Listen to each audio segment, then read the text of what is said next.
Good afternoon, Olympia faithful. I have some unfortunate somber news to start off our preview with here. Wesley Dunmore, he's out for the rest of the season.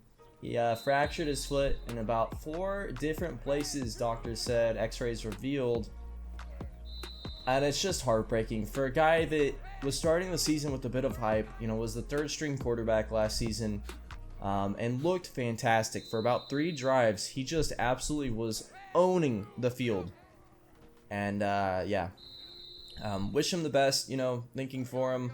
Unfortunately, we'll not be seeing him again this season, but hoping he can come back even stronger.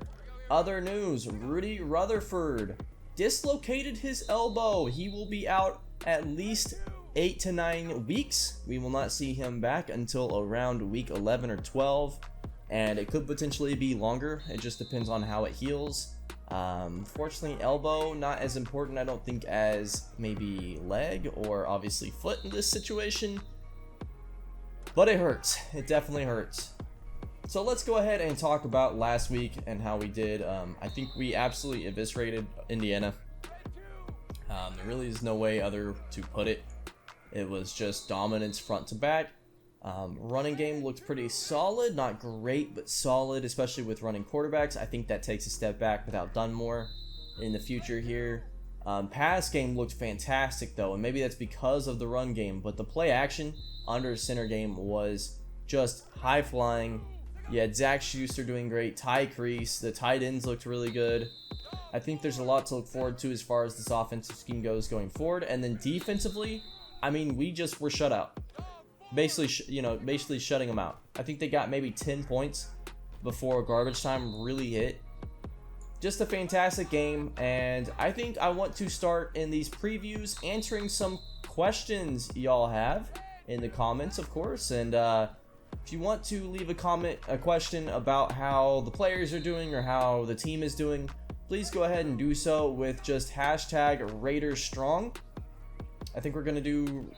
I'm torn between Raider Strong and Raiders Strong, so maybe we'll just do Olympia Strong. For now, let's go with Olympia Strong for this upcoming week, and we'll see how that goes. But our first comment that we're going to do, the inaugural comment, is Texas Chick. What do you think are the biggest strengths of the Raiders, or the keys to them having a huge season? And I think the biggest thing on that is staying healthy at this point.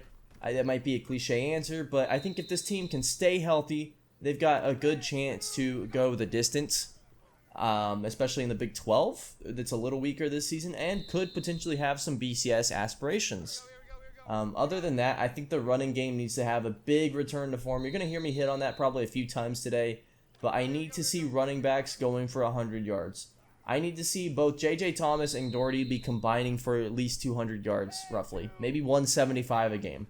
So I hope that answered your question. Again, please go ahead and leave Olympia Strong for the upcoming week for your comments. And let's get into recruiting. Let's kick it over to rivalry week here. Herriman, Bingham, and Valentino Martinez. A nice throw here. One of the first plays of the game. Did not have his best game, and neither did Emmett Cole here. Nice run from him, following the lineman Eric Outlaw and Carter Christopher. But then a critical mistake here from Martinez, just sailing it over his receiver.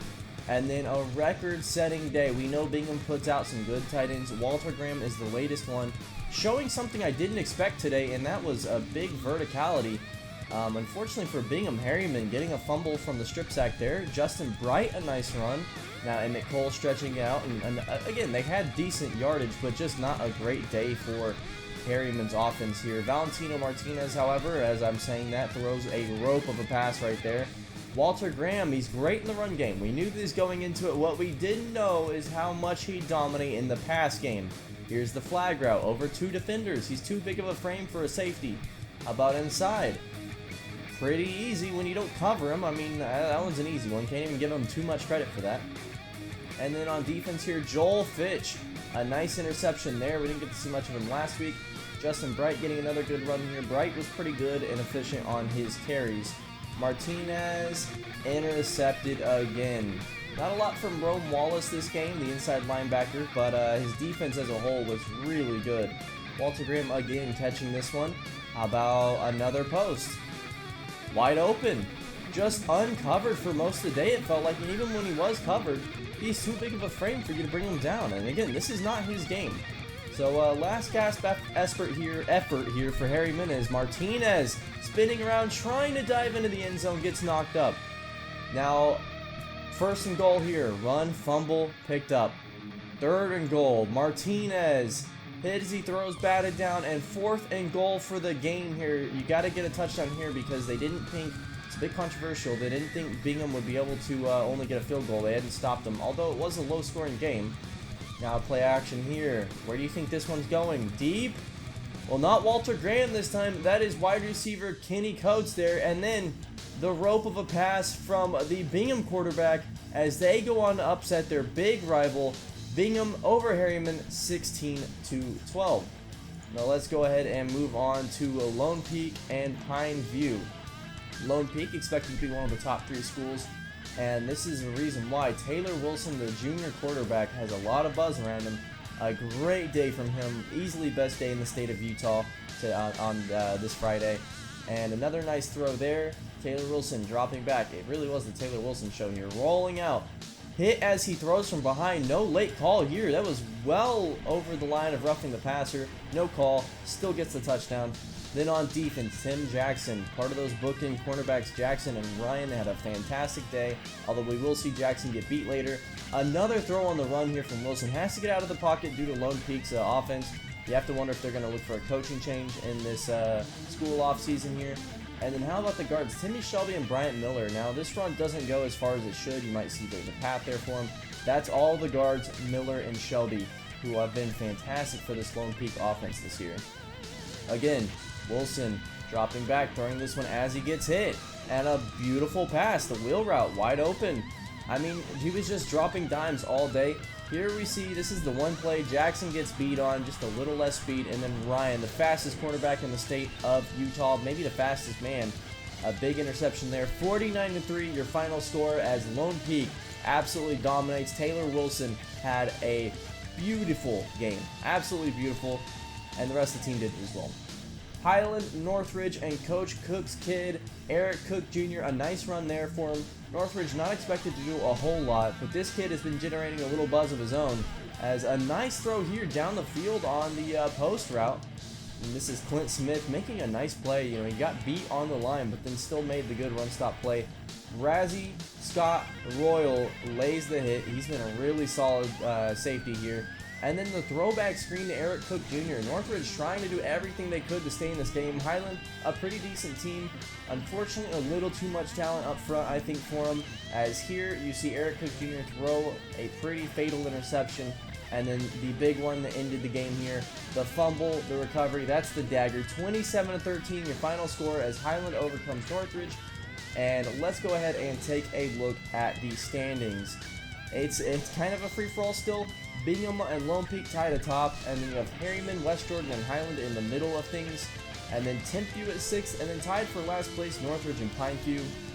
You have to think right now this might be Bingham and Lone Peak for the title. Let's go ahead and jump into recruiting now and just get an update on where our team personally is at. And of course, we are reaching out to a lot of these prospects, and unfortunately just not necessarily in the running for a lot of them. Tim Jackson and Jonathan Ryan, Olympia is currently the front runner for. Eric Cook Jr., I think he wants to follow in his dad's footsteps and go to his dad's alma mater of Utah State. Clint Smith, he's considering BYU. Emmett Cole, I've heard, is considering the Atlantic Coast. I don't understand that one. And then all those linemen, we have Sean Allen, Timmy Shelby, Bryant Miller. Unfortunately, none of them heavily considering Olympia. Let's go ahead and jump into now a preview of the upcoming game against San Diego State. After the walloping we laid on Indiana, you know, San Diego State beat down Miami pretty well, actually. I think they're a decent team, definitely probably the cream of the crop in the Mountain West Conference, and we haven't seen them in a while. But this is a game that I think most people expect Olympia to go ahead and walk away with. It should be a little bit easier than the Indiana game from a talent standpoint, but I can't imagine we do better than we did in that Indiana game. As you're taking a look at this top 25 here, new AP poll just dropped, and Olympia does sneak into the top 25 at 22. Indiana's still staying in at 25. So I think this is really just a game where you expect the ranked team to beat the unranked team. Although San Diego State, I think, was receiving votes, if I remember correctly. Still, this one should be a good win, and then it's really more looking forward to Oklahoma at this point, and facing former coach Eric Cook. I think that's the game most Olympia fans are probably looking ahead to. You got to think the coaching staff, they never want to say we're looking ahead to another game, but you got to be thinking that's the one you got to focus your attention on. So looking at the Indiana roster, we already beat them down. The San Diego State roster, it's definitely one that you don't see anybody that really jumps out at you. Their quarterback, Preston Ward, is doing pretty well this year, and Spencer Young is one of the best running backs in the nation, probably has some NFL aspirations. And then after that, it's kind of just a mid-fest, frankly. Wide receivers aren't fantastic. The tight ends they have are pretty solid, definitely a potentially tight end view there. Their O-line is definitely one of the better ones probably in the Mountain West, but not as far as the nation goes. And then their defense is just okay. Like, they have some good pieces, but really for the most part, kind of soft on defense. Especially the secondary is not super great. It's a very average secondary. I think you can expect us to be throwing it deep a little bit, kind of like we were in the last game. Of course, we've got Christian Armstrong, who has a cannon of an arm. The question for him is always accuracy. And then the other big thing is, with the loss of Wesley Dunmore, you do lose a bit of that option element, a bit of that quarterback run element. While Armstrong is fast, he's not a runner. And there is a big distinction to be made. That's something Wesley Dunmore did very effectively. And one reason we were excited to have him in the offense this year was he could also throw a pretty accurate pass, it looked like. So, I mean, going forward, I think what you're looking at is potentially a team that gets to 10 wins based off the talent of the rest of the team. But it's going to be a bit tough, especially with losses to Rudy Rutherford for most of the season. Wesley Dunmore's out for the whole year, unfortunately. And you can always lose other players in future games. You don't hope that happens, but you can't count anything out when it comes to injuries, unfortunately. Just the nature of football. So, I think in this game, you got to see maybe a return to form in the running game. I mean, I know we put up pretty good running stats last game, but it felt like the running backs still weren't being a huge focus of the offense. I think you got to see a bit of a return to form for them. Doherty's got to go for 100, I think. I wouldn't mind Thomas getting around 10 carries. Now, I know that might be fast to ask for both of them to get a lot of volume, but I think that's what you have to look for. And then I want to see more play action. I think that worked really well last game. A lot of the under center looks were actually very impressive, especially with Wesley Dunmore running them. I was expecting him to be more of a pistol specialist, but Dunmore could definitely sit under the line there and really looked good doing so. I think we need to see more under center. I want to see, honestly, the playbook expand a little bit with that under center look. Maybe start moving a little bit out of the shotgun. That might be sacrilegious to say in the year 2023, but the spread, I'm just not as for it at this point. I think you go to a bit more of a traditional ground pound offense and then a play action passing game pro style. We'll see. Thank you so much for watching, everyone. I will see you coming up in the San Diego State game soon. And then in the future, we're not far off from it. Looking ahead, Coach Cook returns, or rather, I guess we go to face Coach Cook at Oklahoma. That's going to be a fun one. Thank you so much for watching, everyone. Hope you have a great rest of your day. Have a good one.